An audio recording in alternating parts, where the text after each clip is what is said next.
नमस्कार बच्चों, आज हम आपको विषय हिंदी का कक्षा 9वीं का पाठ रैदास पढ़ाएंगे। रैदास जो कि हमारे भक्त कवि हुए हैं, इनके बारे में आज हम पढ़ेंगे। तो सबसे पहले ये पढ़ने से पहले हम रैदास जी के जीवन परिचय पढ़ेंगे कि रैदास का जीवन परिचय क्या है।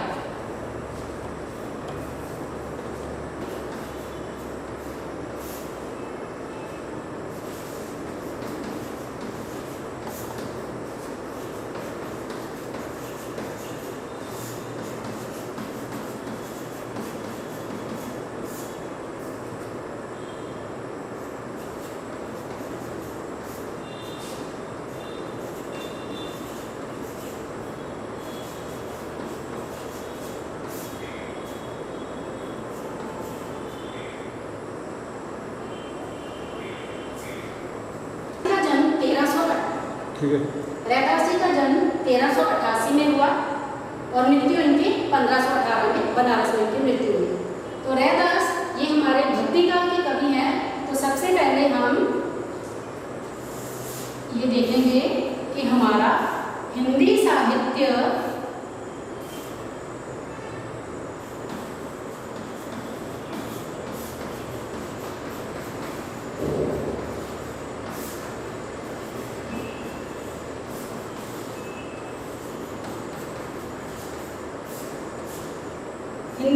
हमारा 4 भागों में विभाजित है। पहला है वीर गाथा काल,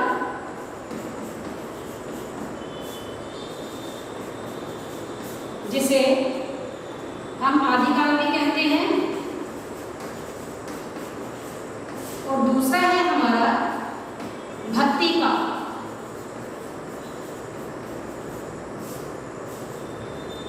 तीसरा है हमारा रीति काल, और चौथा है हमारा आधुनिक काल। ये हमारा हिंदी साहित्य 4 भागों में विभाजित है। वीरगाथा काल, जिसे हम आदिकाल भी कहते हैं, दूसरा भक्ति काल, तीसरा रीति काल और चौथा आधुनिक काल। तो मैंने आपको ये क्यों बताया, क्योंकि हमारे जो रैदास है कवि, संत रैदास, जिनको रविदास के नाम से भी जाना जाता है, ये भक्ति काल के कवि हैं।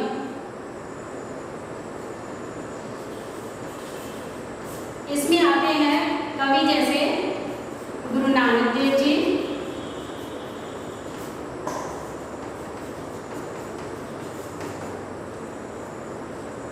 कबीर जी, मीराबाई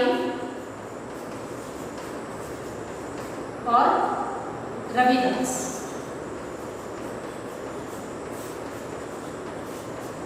तो हम इनके बारे में पढ़ना है। रैदास, जिनका जन्म 1388 में हुआ और मृत्यु इनकी 1518 ईस्वी में।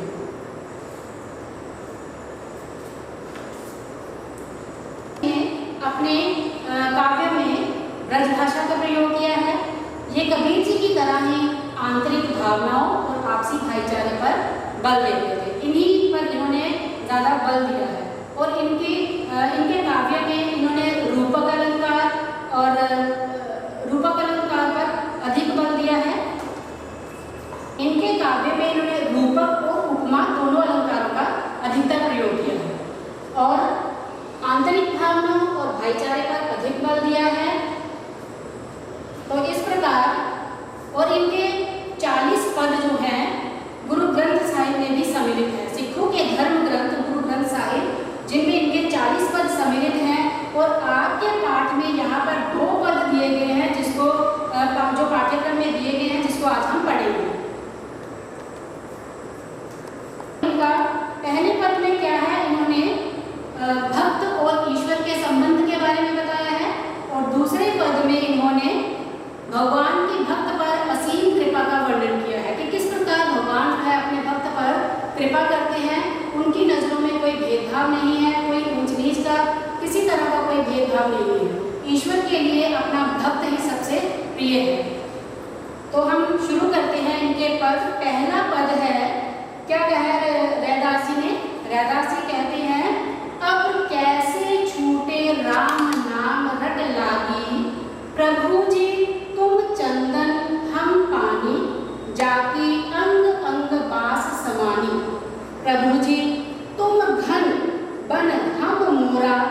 जैसे चितवन चंद चकोरा।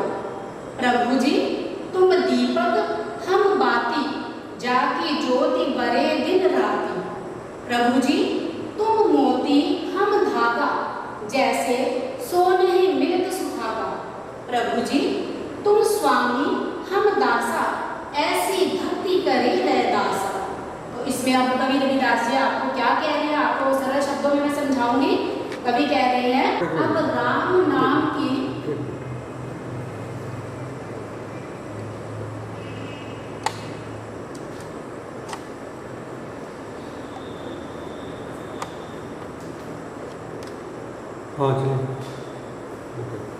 तो अब कवि कह रहे हैं कि अब राम नाम की रट लग गई है। रट मतलब आदत लग गई है, वो कैसे छूट सकती है, कैसे छूट सकती है ये।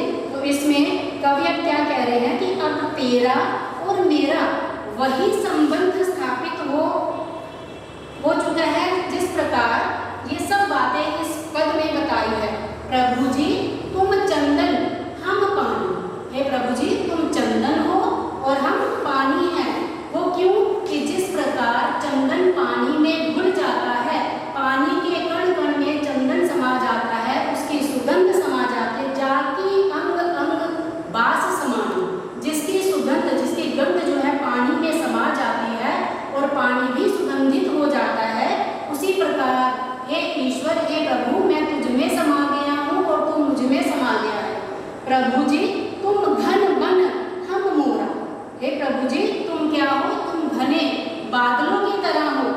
जैसे घने बादल आते हैं तो जंगलों में मोर नाच उठते हैं, उसी प्रकार मेरा संबंध आपसे बादलों और मोर के जैसा है। जिस प्रकार बादल आते हैं, गरजते हैं, बरसते हैं और मोर नाचता है खुशी से, और मेरा संबंध भी वैसा ही है कि जैसे मेरे ईश्वर मेरे हृदय में मुझे महसूस होते हैं, तो मेरा मन मोर की तरह नाच उठता है, मोर की तरह मैं नाचता हूँ। जैसे चितवत चंद चकोरा। तो कवि इसमें कह रहे हैं कि हे प्रभु, हे ईश्वर, मेरा संबंध इस प्रकार है कि जिस प्रकार चकोर जो कि पक्षी है, जो चांद को ताकता रहता है, चितवत मतलब देखता रहता है, निहारता रहता है, उसी प्रकार मेरा संबंध चंद और चकोरा का है। जिस प्रकार चकोर चांद को देखता रहता है और मैं भी तुझे हर दम तुझे देखता रहता हूँ, तुम मेरे मन में हमेशा समाये रहे। प्रभु जी तुम दीपक हम बाती, जाके ज्योति बरे दिन राती। हे ईश्वर, हे प्रभु, तुम ऐसे दीपक हो और मैं उस दीपक की बाती। जिस प्रकार वो दिया दिन रात जलता है, उसी प्रकार मैं बाती और तुम दीपक, हम दोनों एक दूसरे के बिना अधूरे हैं, हम एक दूसरे के बिना नहीं चल सकते। जिस प्रकार ज्योति दिए में जलती है और दिया है तो ज्योति जलती है, ज्योति है तो दिया है, तो इसी तरह मेरा और आपका संबंध है। प्रभु जी तुम मोती हम धागा, जैसे सोनहि मिलत सुहागा। हे प्रभु जी तुम मोती हो और हम वो धागा है जिसमें एक माला पिरोई जाती है। धागे में जिस प्रकार मोतियों से मोती पिरोए जाते हैं तो वो माला बनती है, तो वही संबंध मेरा है। मैं तुम्हारे बिना नहीं रह सकता। अगर मैं नहीं हूँ तो जिस प्रकार माला नहीं बन सकती धागे के बिना, उसी प्रकार भक्त और ईश्वर के संबंध के बिना कोई आनंद नहीं है। जैसे सोनहि मिलत सुहागा, और जिस प्रकार सोना जो सुहागे में मिल जाता है और निखर जाता है, उसी प्रकार मैं आपके संबंध में आने पर और निखर गया हूँ और मुझ में चमक आ गई है। हे प्रभु जी तुम स्वामी हम दासा। इस प्रकार इसमें कवि कह रहे हैं, हे प्रभु तुम स्वामी हो, मैं तुम्हारा दास हूँ, मैं तुम्हारा सेवक हूँ। तो इस प्रकार कवि ऐसी भक्ति करे रहे दासा। तो ये कौन सी भक्ति कर रहे रैदास जी? दास्य भक्ति। इसमें कवि रविदास जी ने अपनी दास्य भक्ति प्रकट की है। अपनी दास्य भक्ति तुम्हारे चरणों में अर्पित, कवि कह रहे हैं कि मैं अपनी दास्य भक्ति तुम्हारे चरणों में अर्पित करता हूँ। तो ये था पहला पद जिसमें कवि ने ईश्वर और भक्त के संबंध में अति सुंदर रूपकों के माध्यम से ये बात समझानी चाहिए है कि किस प्रकार ईश्वर और भक्त का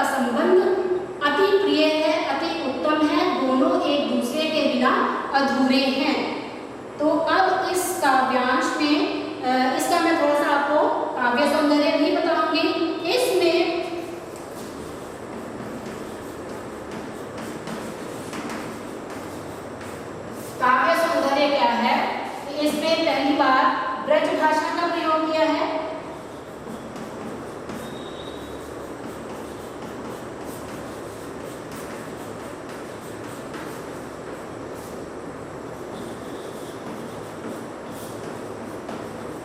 ब्रज भाषा का प्रयोग किया है। इसमें रूपकों का, विभिन्न रूपकों, मतलब रूपक अलंकार भी आ जाता है,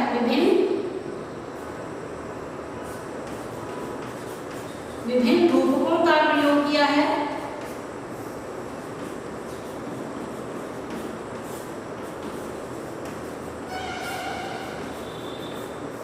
दास्य भक्ति प्रकट की है। दास्य भक्ति क्या, दास भाव। दास्य का मतलब क्या है, दास्य, दास्य का मतलब है दास। दास्य भाव प्रकट किया है।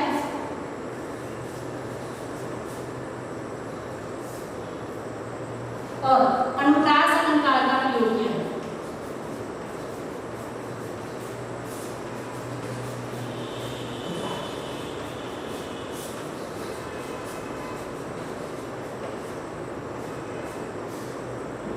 अब देखिए, कोई भी कविता है, कोई भी काव्य है, वो काव्य सौंदर्य के बिना अधूरा है।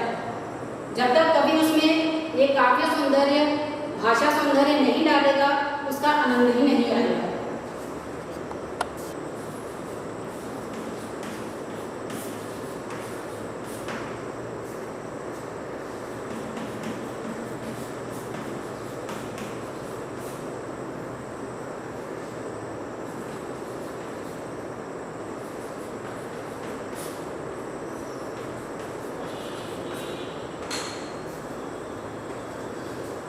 दूसरा पद पढ़ेंगे। दूसरे पद में क्या कह रहे हैं कवि? दूसरे पद में कवि ने ईश्वर की भक्त पर असीम कृपा का वर्णन किया है। कवि कह रहे हैं, ऐसे लाल तुझ बिन कौन करे। अब कवि अपने ईश्वर की महानता का वर्णन कर रहे हैं कि हे ईश्वर, हे स्वामी। लाल किसको कहा है? लाल का मतलब है स्वामी। तो ऐसे लाल, हे स्वामी, हे ईश्वर, ऐसी कृपा तुम्हारे बिना कौन कर सकता है? ऐसी लाल तुझ बिन कौन करे। गरीब निवाजो गुसैया, गरीब निवाजो, तुम गरीब को उच्चता प्राप्त कर देते हो, गरीब को उच्च स्थान प्राप्त करवा देते हो। गुसैया, गुसैया मतलब हे ईश्वर। यहाँ पर अलग अलग शब्द कवि ने प्रयोग किए हैं अपने ईश्वर के लिए। गरीब निवाज गुसैया, मेरा माथे छत्र धरे।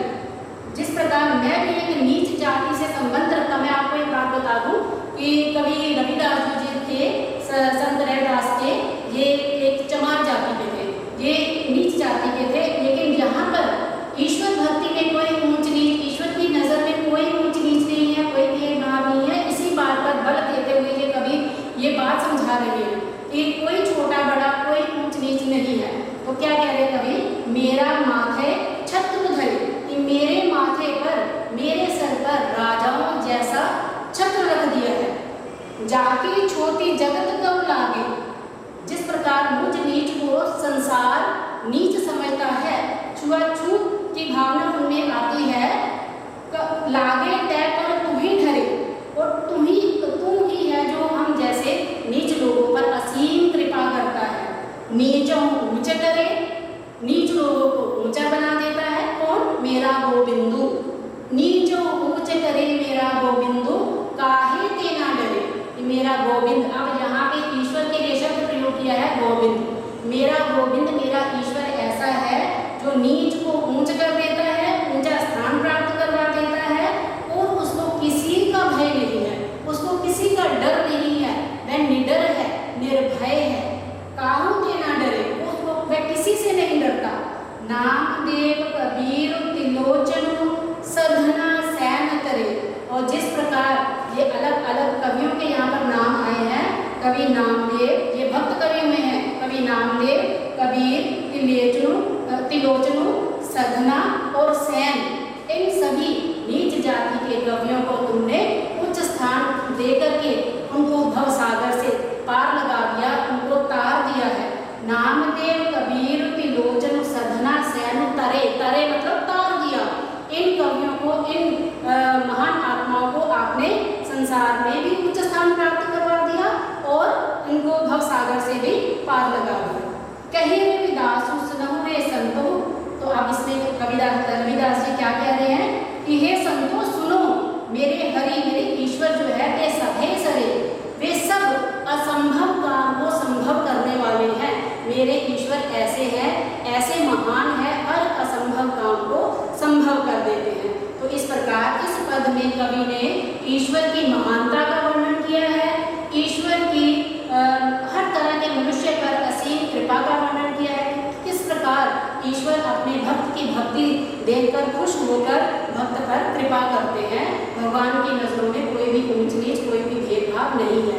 तो इस प्रकार इस पाठ के माध्यम से संदेश भी यही जाता है कि हमें आपसी भाईचारा बनाकर रहना चाहिए, मिलजुल कर रहना चाहिए, छुआछूत और ऊंच नीच की भेदभाव को खत्म करना चाहिए, और तीर्थ यात्रा ये व्रत आदि पखंडों का भी इनमें इन कवियों ने वर्णन किया। जिस प्रकार कवि कबीर जी ने इन चीज़ों का खंडन किया है, कवि रविदास जी ने भी इन चीज़ों का खंडन किया है। तो इनके विषय में भी इनके विषय में ही कहा जाता है कि मन चंगा ते कठोती गंगा, अर्थात इन्होंने ही अपने घर में गंगा को प्रकट किया था अपनी भक्ति के माध्यम से। तो अब हम इसका काव्य सौंदर्य बताएंगे दूसरे पद का।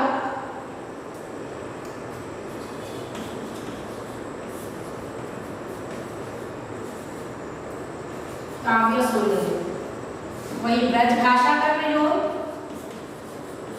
ब्रज भाषा का प्रयोग किया है।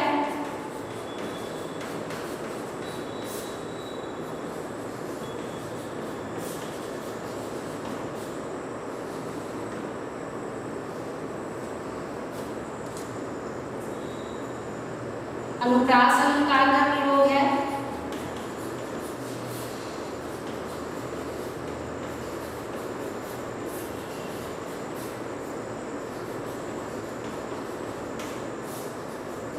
अब ये अनुप्रास अलंकार का प्रयोग कैसे है देखिए, आप अगर आपके पास पुस्तक है तो वहाँ पे आप देख सकते हो।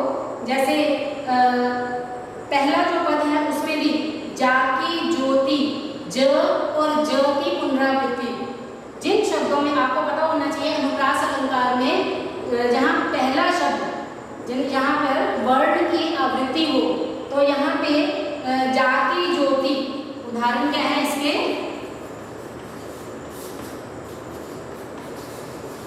जाकी ज्योति, यहाँ पर ज और ये अनुप्रास अलंकार है। दूसरे पद में सधना सैन,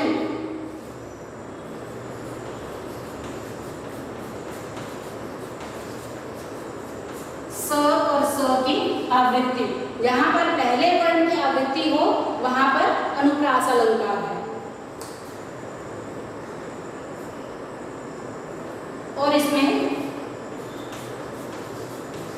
गेयता का गुण विद्यमान है। ये गेयता का गुण क्या मतलब है इसका, कि इन पदों को गाया भी जा सकता है, इनको हम लय और लयबद्ध होकर इनको हम गा सकते हैं, आनंद उठा सकते हैं। तो इस प्रकार इसमें गेयता का भी गुण विद्यमान है। तो ये है हमारे दो पद रैदास जी के जो कक्षा